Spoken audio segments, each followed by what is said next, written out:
Bienvenidos a Contra el Olvido. El sistema de justicia es fundamental para la lucha contra la corrupción y la impunidad. La memoria anual de este gobierno, en el último año la Contraloría General de la República denunció a más de 1000 funcionarios públicos por actos de corrupción. Entre el 2015 y el 2016, el Poder Judicial registró más de 2000 sentencias por estos temas a nivel nacional. Pero, ¿cuánto ha trabajado el sistema de justicia para combatir realmente la impunidad de los graves casos de corrupción de alto nivel que han habido en nuestro país en las últimas décadas?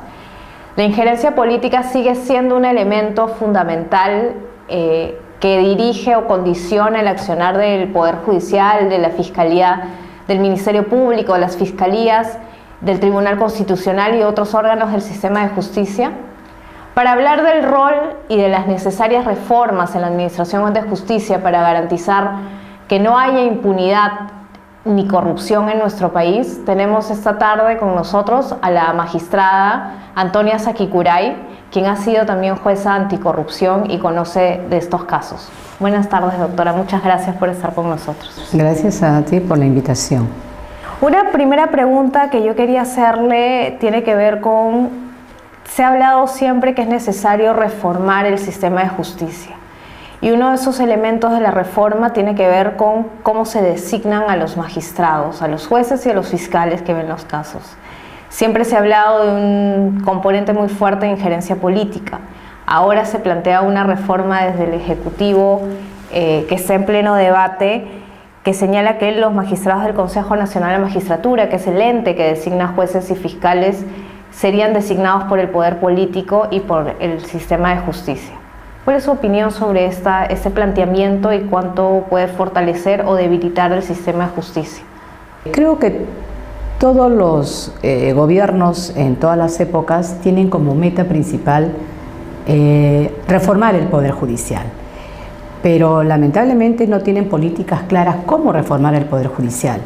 Tal es así que presentan proyectos de ley como el presentado por el presidente Kuczynski, donde lejos, en mi entender, reformar o consolidar el sistema judicial, viene a ser una injerencia de carácter político a un poder del Estado como es el Poder Judicial, cuya principal función y característica es la independencia de sus operadores, juezas y jueces.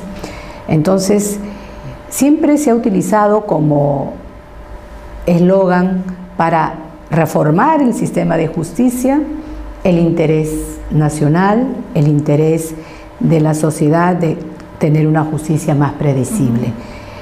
Pero en la práctica vemos que estos mecanismos no son los ideales, no son los adecuados. Sí considero que tiene un cariz de injerencia política, porque la nueva conformación de 7 van a ser 5, uno de ellos se mantiene el representante del Poder Judicial, de la Fiscalía.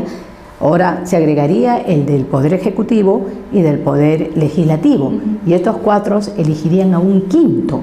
Entonces el componente, lo percibimos así, es político, o que pueda corresponder a intereses particulares. Esta falta de voluntad, de prioridad para enfrentar la corrupción, la impunidad de graves actos, no solo de corrupción, sino de derechos humanos, por ejemplo, ¿puede explicar este vaivén en la política de anticorrupción del sistema de justicia? Hemos tenido, cuando cayó el régimen de Fujimori, se creó el subsistema anticorrupción, luego se desactivó, hoy se ha tenido que volver a activar frente a un caso tan complejo como el Lava Jato.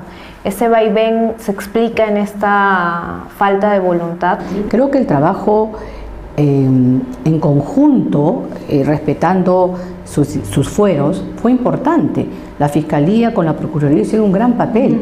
Tal es así que yo recuerdo, siendo jueza del sistema anticorrupción, todos los días nos llegaban denuncias, ¿no? Era pues abrumador las denuncias de corrupción de en ese momento de lo que era la cúpula Montesinos y Fujimori, denuncias, inclusive, si mal no recuerdas, Gabriela, en ese momento pues se editaban, pues, estábamos hablando de detención no solamente a generales, sino a dueños de canales de televisión, de dueños de periódicos, empresarios.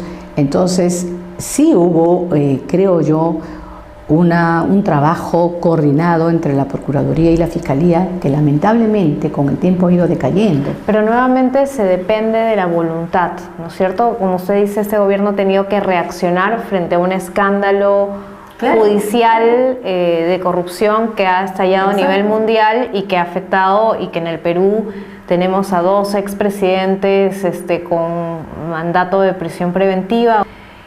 Ha sido simplemente una reacción. Exacto, ¿no? Ha sido una reacción. No ha habido una voluntad de tener un sistema. Una política pública de los estados, fortalecer el Poder Judicial, fortalecer los órganos para los efectos de afrontar eficazmente, en el caso, por ejemplo, el flagelo de la corrupción, ¿no? Porque esta corrupción es de ahora, es de tiempo atrás. Entonces, todos los gobiernos deberían tener muy claro políticas públicas en el sistema de justicia. La tienen me imagino, para otras áreas, pero es tan importante, por ejemplo, fortalecer el sistema judicial, ¿no? Dándole de mayores recursos, las partidas necesarias, y un componente dentro de eso es el nombramiento y selección de jueces.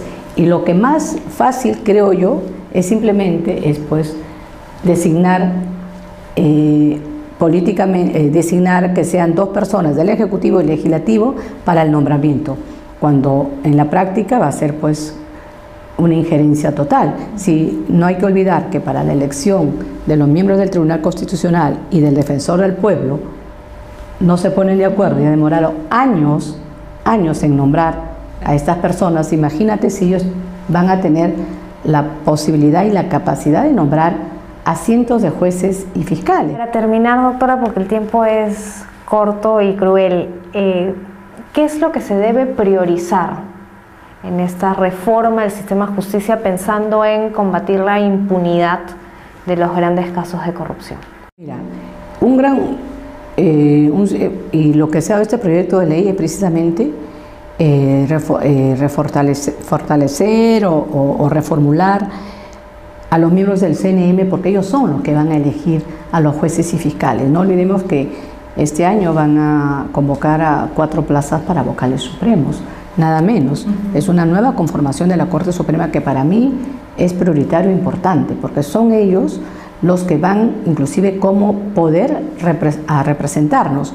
Muchas veces se habla de que en el Poder Judicial, sobre todo en el plano de la Corte Suprema, falta un liderazgo de poder posesionarse como poder, ¿no? Entonces, por eso vienen de repente estas interferencias, estos proyectos de ley, que sí ya ha habido pronunciamientos de asociaciones que contravienen, mira, una carta, un documento 44 de la OEA, que habla sobre independencia y garantías de los jueces y juezas o de los operadores judiciales, que toda injerencia en el nombramiento y selección de los jueces que tengan sesgo político no puede ser admitido, porque eso tiende a politizar la judicatura o la justicia, cuando es un derecho fundamental de toda sociedad contar con un poder judicial independiente. Es reconocido inclusive por el sistema interamericano, que es prioritario, mira, para el mantenimiento y el equilibrio de un Estado constitucional. Sobre todo en un contexto como el que se viene, ¿no? Que se viene ya el paso de los casos de lavajato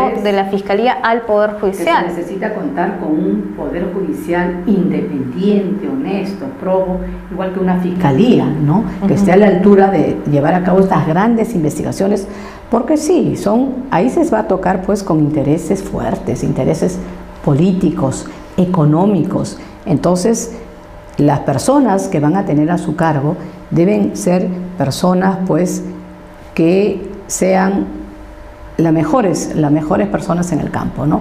Lógicamente apoyadas, respaldadas por leyes, por el presupuesto necesario, porque mal se puede llevar a cabo estas investigaciones cuando no tienes un presupuesto adecuado también, dar de mejores infraestructuras.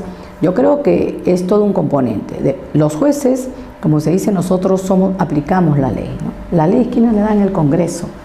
Estas reformas vienen ¿de qué? Del Congreso y del Poder Ejecutivo. Pero para ello, por ejemplo, deben pedir en todo caso o debatir dentro de los mismos componentes que forman el sistema de justicia todo proyecto de ley. Porque ya ha salido un comunicado de una asociación diciendo que esto es una total injerencia política, ¿no? Y que desnaturaliza lo que debe ser un procedimiento de selección imparcial. Yo creo que cuanto más transparente sea la selección, tanto de los jueces y de los fiscales, es mejor. Y que se intervenga en la sociedad civil, yo creo que sí. Y ahora con este proyecto de ley prácticamente no va a haber la sociedad civil.